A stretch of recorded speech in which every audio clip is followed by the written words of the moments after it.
አይ አንቺን ነገር ያሳሰበው ሰው ካለ እዚህ መጥቶ ማየት ይችላል አንቺን ማለት ነው። ከዛ ውጪ ግን አይባልም እኮ ይሄ እኮ በጭራሽ ልጅቷን እኮ መብት የማሰርና እሱ እንደፈለገ አገር እየቀየረ ከፈለገ ከመረጣት ሚስቱ ጋር እየሄደ መኖር ይችላል።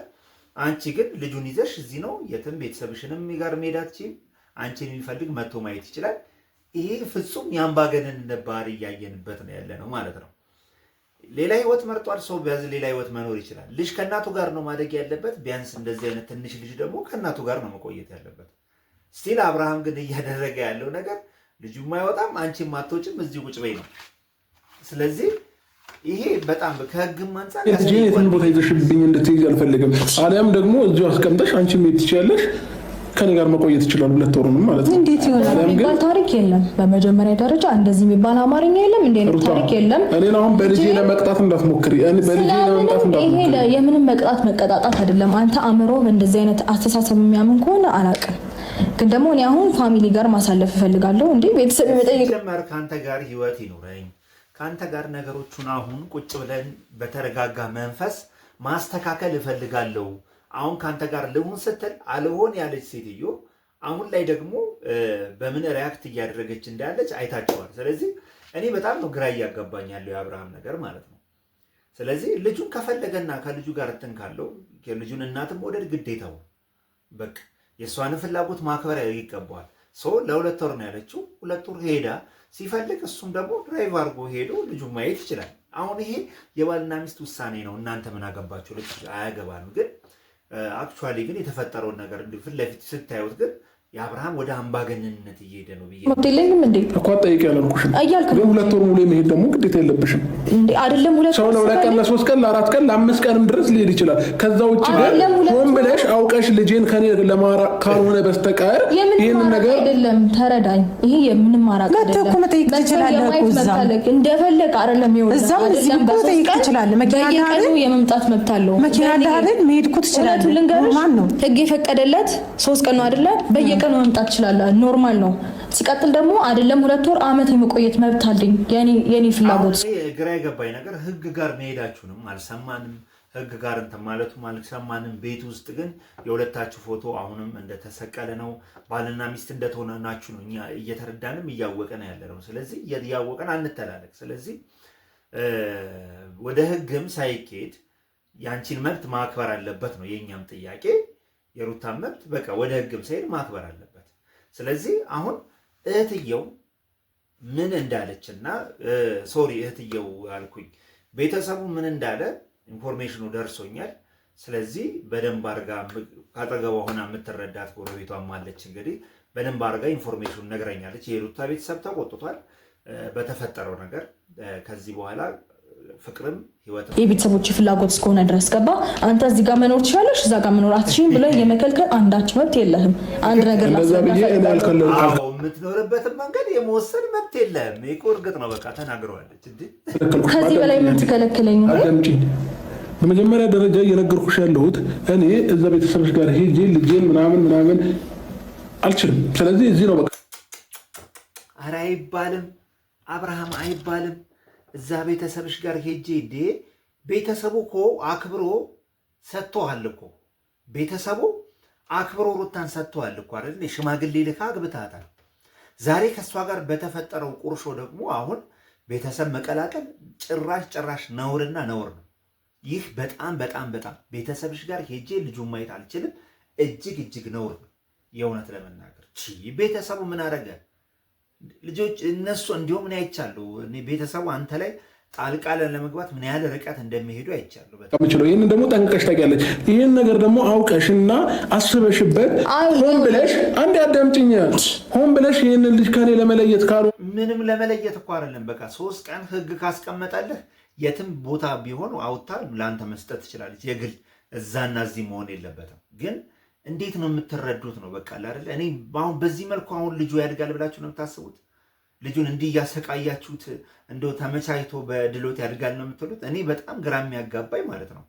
እናንተ ገና አልተማራችሁ የትዳርና የልጅ የማሳደግ እንትኑ ፐርሰናሉ የላችሁ። በተለይ አብርሃም ልጁን እንዲሁ የአፍ ሞዴል ነው እንጂ ብትወደው ኖሮ ፍላጎቱን በስነ ስርዓት የተረጋጋ ህይወት እንዲኖረው ታደርግ ነበር ማለት ነው።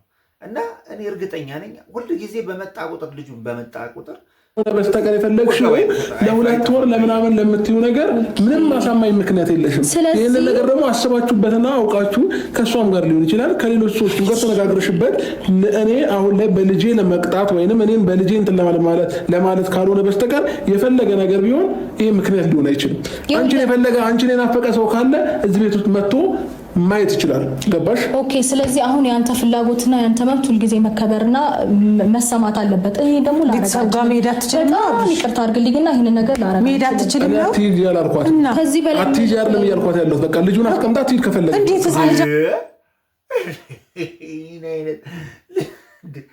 እናትና ልጁን አስቀምጣት ትሂድ? ምን አይነት ነገር ነው? ቤተሰቧ ጋር ልጇን ይዛ መሄድ አትችልም ማለት ነው? አብርሃም እኮ በጣም ይበልጥ እንዲሁም ነገር ውስብስብ እያረከው ነው ነገሩ። የእውነቴን ነው። ይሄ ልጅ ነፍስ እስከሚያውቅ ድረስ አጠገቡ እንዳደርስም እኮ ልታረገ ትችላለች ይቺ ልጅ። አሁን በዚህ ሰዓት ላይ መብት ያላት እሷ ነች እኮ። አሁን ልጁን አስቀምጣሽ ቤተሰብሽ ጋር ሂጂ። እጅግ ስህተትና ስህተት የተሞላው ነገር ብሎ መልካም ሰው ሆነ መታየት ነው እንዲሁም ያለብህ ነገሮቹን ቀላል እንዲያደርግልህ እንጂ ልጁን መንከባከብ አይችልም።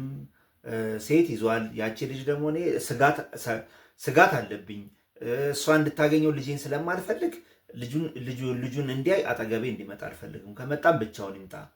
ገባችሁ አይደል? እንደዛ ነው። እዚህ ቤት ውስጥ ጥላ የምትሄደው ለሰራተኛ ነው ለሌላ ሰው ነው ወይስ ለአንተ ነው? ለአንተማ አትታመንም፣ ሌላ ስራ አለባ። ስለዚህ ይሄ እጅግ ካሰበች ደግሞ ለ3 ቀንና ለ4 ቀን ለ5 ቀን ሄደ መምጣት ትችላለች። ለሰከንድ እኛ እንደዚህ ብለን መናገር አልነበረብንም ነው ለአንተ አለ 2 ወር ስላልከኝ አሁን ልጄ ለሰከንድ እንደ ፍቃድ እኮ ነው የተጠየቀው አይደል እንዴ? ለማንም ተዋዋልችልም ሲጀመር ልጄን ለሰከንድ ገባ መተበስነ ስርዓት አለ መጥቻለሁኝ ልጄን ይዘሽ ነይ ያሳይኝ ልትለኝ ይችላል። ወጥቼ ያሳይክ ይችላል። ታሳያለሽ፣ ከልጅ ጋር ጊዜ ታሳልፋለህ። ይህ ምክንያት ሊሆን አይችልም። እኔ እዛች ጋራ እዛ ድረስ በቃ ቤተሰብሽ ጋር ምናምን በእንደዚህ አይነት ኬዝ መገናኘት አልፈልግም። ከሆነ ምክንያት አይ ቲንክ ምክንያት ይሄ ነው። እኔ ይዤ ልወጣለሁ በየቀኑ ናይት ኦኬ ችግር የለውም። ግን ደግሞ እኔ ቤተሰቤ ጋር መሄድ እፈልጋለሁ። እሺ አሁን ምክንያት ቤተሰብሽ ጋር በእንደዚህ አይነት ኬዝ መገናኘት አልፈልግም ነው በደንብ ያማለ አንድ ነገር ልንገርሽ። እኔ 150 ኪሎ ሜትር በየቀኑ እያቋረጥኩኝ 170 እና 150 ኪሎ ሜትር በየቀኑ እያቋረጥኩኝ የመሄድ ግዴታ የለብኝም። እዚሁ ነው ልጅ ያለው። በቃ ከልጅ ጋር መሆን ፈልጋለሁ። 1 ኪሎ ሜትር ብታቋረጥ ለልጅህ ነው። ኢትስ ኦኬ እንዴ የኑሮ ሁኔታ አልተመቸኝም። ስለዚህ ስራም መስራት አለብኝ። ህይወቴ ያለው ቡታጅራ ነው ካለች እኮ እቺ ልጅ መብቷ ነው እንዴ። አብርሃም እኮ እያየንብ ያለ ነው ማለት ነው። በጣም ኦቨር የሆነ የአምባገነን ባህሪ ነው እያየንብ ያለው። በዚህ መንገድ ደግሞ አይሆንም፣ በትክክል አይሆንም። እኔ ልንገርና ማለት ነው ተረጋግተህ የልጅን አባት መሆን ትችላለህ። ገባ አይደለ? ብዙ እድሎች ነበረብህ፣ ሰታ ነበር ብዙ እድሎች። ህይወት ይኑረን፣ ልጃችን እናሳድግ ብለህ አንተ የተቆረጠ ነገር አይቀጠልም ብለህ የፈሰሰ አይታፈስም ብለህ ከእሷ ጋር ህይወት የለኝም ካልክ ደግሞ ያለውን አማራጭ ደግሞ መጠቀም ሩታ፣ አንቺ ይሄ እየቀጣሽኝ መስሎሽ ወይንም እኔን ለማስደበር እኔን ለማስከፋት መስሎሽ እያደረግሽው ካሰብሽ በጣም ተሳስተሽ። ገባሽ? ስለምን መቀጣጣት ነው? ተንኮለኛ ስለሆነች በሌላ ሴራ እኔ የእሱን ስጋት ይገባኛል። እውነት ለመናገር የእሱ ስጋት ይገባኛል። ሜቢ በቃ አላመናትም። በቃ አሁን እሱ የሆነ ነገር ልትሸውደኝ ነው ነገር ልታረገኝ ነው ብሎ ነው ያሰበው። ስለዚህ ደግሞ ይሄን ያህል የሚካበድ ነገር ሆኖ አይደለም። አብርሽ በጣም አካበድከው። እስከዛሬ ያልመጣላት ሀሳብ ነው እንዴ? ምን ሆነህ ነው? እኛ ሌላ ውስጥ እንድንገባ ልጅ እሷ ብቻ ሳይሆን የኔም ጭምር ነው። ያንተም ጭምር ነው። አላለችም። የትም የመኖር እኮ መብት አላት እንዴ? የትም የመኖር መብት አላት። አዎ ትክክል። ውጭ አልወጣው ከኢትዮጵያ አሜሪካ እኮ አይደለም ይዘው የምትሄደው ልጁን። በዚህ የልጁ ፍቅር፣ በዚህ የሄርሜላ ፍቅር እንዴት ታደርገዋለህ? አንተም እኮ ግራ ተጋባ። እዚህ ጋር የሄርሜላ ፍቅር አለ፣ እዚህ ጋር ገና ትኩስ ፍቅር ገና እንትን እየጎመረ ያለ አለ። በዚህ ጋር የልጅ አንዱን መምረጥ አለብህ። የልጅህን ማስቀደም ካለብህ ደግሞ ፕሮግራም አወጥተህ በሳምንት የምን ያለበት ሄደህ ትጠይቃለህ። በቃ አይ ተከብሬ በስነ ስርዓት ትዳሬ ምናምን ካልክ ደግሞ ልጅህ እንደሆነ ከልጅ ጋር እንደዛ ትሆናለህ። ስለዚህ እኔ ያን ያህል የሚዲያም ሰው ስለሆንክ ምናምን አቅምም ስላለህ ቡታጅራም ቆይተህ መስራት ትችላለህ ልጄን ካልክ። ግን የተፈጠረው ነገር ትንሽ ከባድ ነው። ኢትዮጵያ ውስጥ ነው። ስለዚህ በየቀኑ ልጁን እዚህ የሚያይ ከሆነ የሩታ ምን እርግጠኛ ነው 2 ወር በላይ ብትቆይ እስካሁን ደግሞ እዛው ኑሯን ብታደርግም ምንም እርግጠኛ ነው። ስለዚህ ለእሱ ትንሽ አስቸጋሪ ያደርገዋል። ግን ይህን ሁላ እንዳይፈጠር ነግረን ነበር። በቃ የሁላ እንዳይፈጠር የሁላ እንዳይሆን ነግረን ነበር። ከቻልክ ነገሩን ለማስተካከል እና ለመፍታት ሞክር። መኖር መብት አላት። አልተመቸኝም እዚህ ሀገር ብላ ካለች ደግሞ እዛ መኖር መብቷ ነው እንዴ። ምን ሆነህ ነው? እኛ ሌላ ውስጥ እንድንገባ ታድርገን ነገሮችን በቃ አይደለም ያደረኩትን ቀድሜ ማስበውን ታውቃለህ። በጣም ጎበዝ ነህ።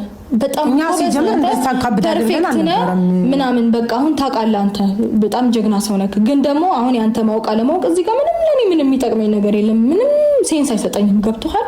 ስለዚህ አሁን አንተ እንደዚህ አይነት ነገር ይፈጠራል ከኔ ጋራ እንደዚህ ሌላ አታካራ ውስጥ መግባት ፈልገሽ ነው ካልከኝ ይኸው አክስቱ ይኸው ትልክላለች እልክላለሁ ይዛልህ ትመጣለች። ልጄን ገብቶሃል? እዚህ ነው ይዛልህ የምትመጣው። እኔ የፈለግኩበት የመኖር መብት አለኝ። አንተም የፈለግበት እኛ እኮ ለአንተ ክብር ስላለን ነው። አዲስ አበባ የመኖር ትክክል ነው። የመኖር ግዴታ የለብኝም። የትም ሀገር ተንቀሳቀሽ የመኖር መብት አለኝ። ይህ ደግሞ ህጋዊ መብቴ ነው። ገብቶሃል? ህጋዊ መብቴ ነው። ስለዚህ ይህንን ደግሞ የመከልከል አንዳች መብት የለህም። የትም ሀገር ልኑር፣ የትም ሰፈር ልኑር፣ አንተ መታ አትይ ብዬ እስካላልኩ ድረስ እስካልከለከልኩ ድረስ አንተ መብት የማየት መብት አለ። ህግ ደግሞ ከዚህ ቤትም ከዚች ሀገርም እንዳትንቀሳቀሽ የሚለኝ ነው። አንተ ተቃሳየኝ እኮ እስከናገር ታገሽ እየነገርኩሽ እኮ ነው። እስከናገር ታገሽ። ነገ መሆን ያለበት ነገር እዚሁ እንወስናለን። አለ ምን ሊፈጠር ነው? መልሰህ ልጁን ይዘህ ልትጠፋ ነው። ተዋብረህ እኛ ለአንተ ክብር ስላለን ነበር ጠርተን ልናናገር ይፈልጋል። ስላከበርሽኝ ማለት ነው። ገብቶሃል? አንቺንም ቦታ ስላለኝ ትልቅነትሽን ጀግና በቃ በከባድ ቁማር ነው ያሸነፈች። አሁን እንግዲህ ወይ ሚስትህን ወይ ደግሞ ልጅን መምረጥ ያንተ ፋንታ ሆኗል ማለት ነው። ከባድ ነገር ላይ ወድቆብሃል አብርሽ። በሉ ቻው፣ መልካም ቀን።